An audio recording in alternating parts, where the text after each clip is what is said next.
My name is Leatrice Leatrice Jones Curtis. All right, Miss Okay. Curtis, thank you. My family on my father's side was Episcopal. On my mother's side was Baptist. Mother died, so I was raised with my grandmother, mom, and my father, my aunt. My father and my aunt belonged to St. Mary's the Virgin, and they talked about Father Everett was the one, and Miss Flossie, who was the choir master at this church. My grandmother, mom, belonged to St. James, so we were Episcopal. I remember, my earliest memory is of the old church, and I was like a small child because I just had vague memories of this huge church with all these pews and this big altar, and I really didn't understand where it was. Now my memory really starts when the church, after the church had burned down.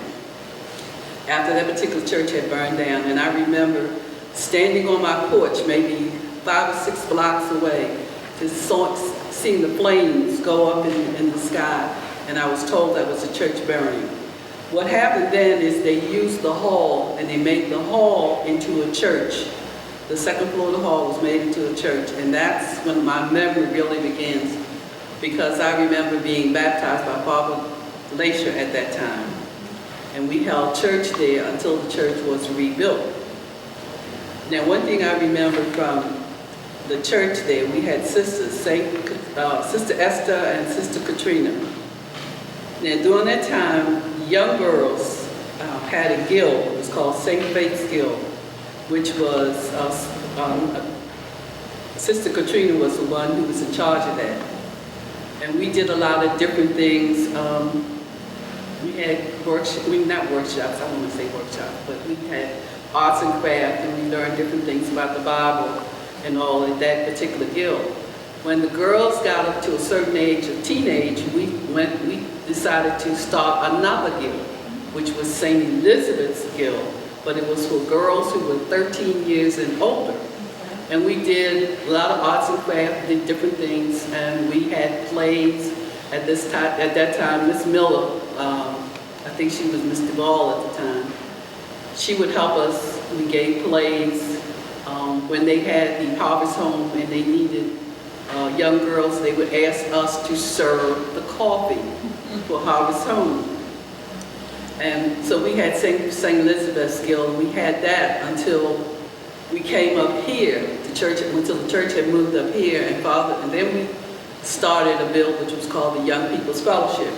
That was for girls and boys, and that went on for a couple of years. Okay. The ages for that were starting like about 13, but they went through to about 18 years of age, and we had that for a while.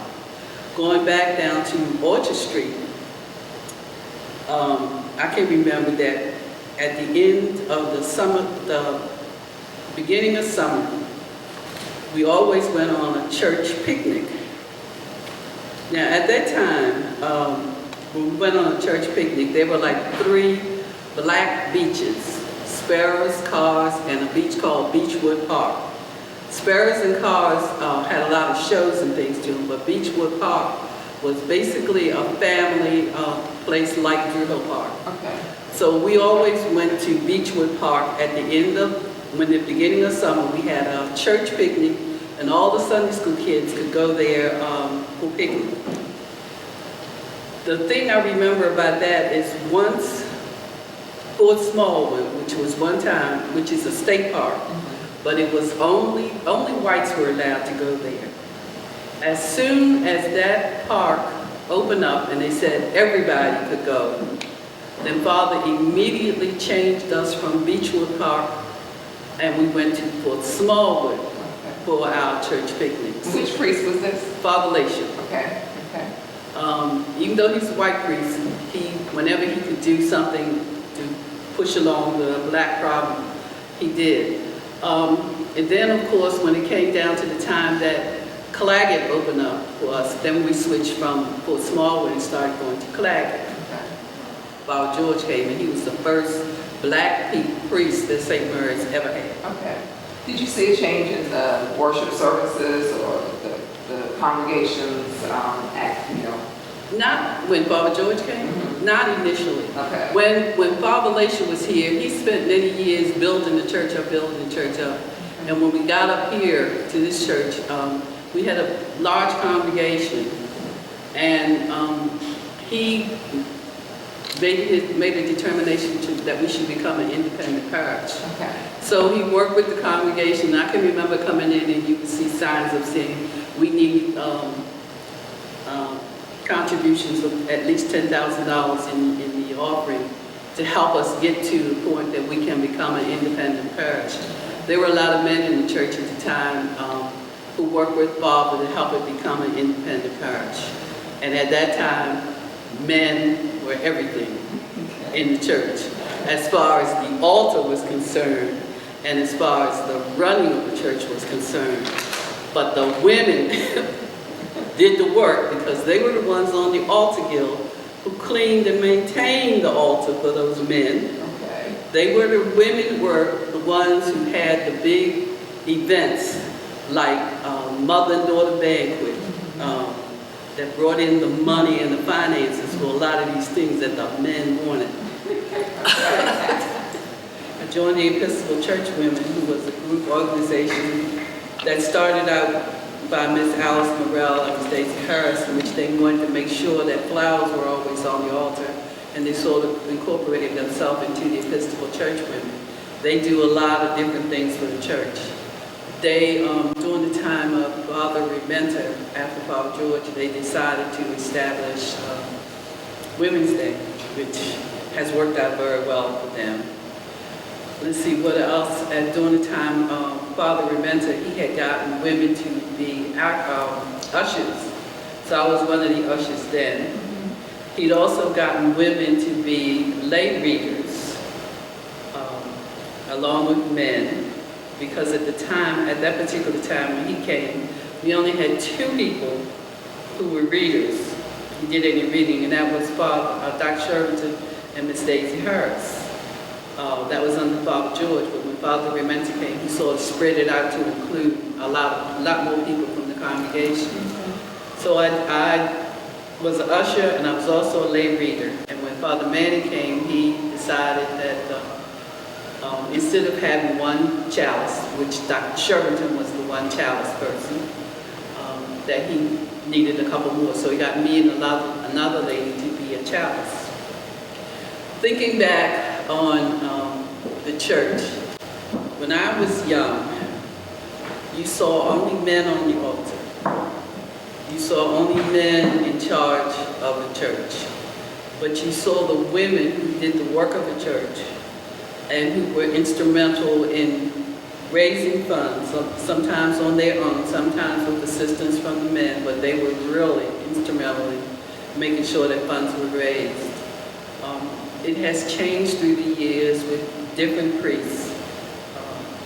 With Father George, he had people, but he had chosen people come and do things that were before only done by a priest or a deacon.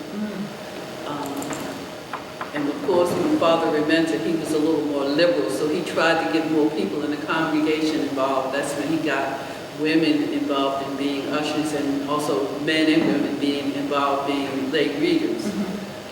With Father Manning, he wanted more involvement also, so he got other people to be chalices, so that it wasn't just the men on the altar who could do this. Okay. I do remember as a child, whenever we had what we used to call solemn mass, that's when they would have priests and like 2 deacons. We didn't really have a deacon, but Father Leatrice would always get 2 of his acolytes to act as deacon and subdeacon when we had really solemn high mass. We used to have them at Christmas and Easter. Okay. And of course, we still have the same type of ceremonies at Easter and Christmas, but to me, it's not really, we don't have that priest, deacon, and subdeacon anymore. We just have the priest. So it's not quite as high as it used to be and all. But it has, I think it's good if you can get as many people from the church as possible to be involved in some of the things that's going on in the church. And with the Union of Black Episcopalians, we try to make sure that we are there as a voice to make sure that some of the things needed for blacks get done. Blacks in the Episcopal Church they need to come out to the diocese and try to get on some of these committees so that they are there when some of these decisions are being made, so that the black churches are included in these decisions, and that at least we get some of that money, that some of whatever they're giving out, Right. we get part of it, Right. you know? Right. And to also be a voice that's heard. Right, it's just like in my neighborhood. Your church is only as great as the people you have in it. Your church is only great if you have people in there who are willing to use their talents and their particular expertise to help your church and to bring your church up.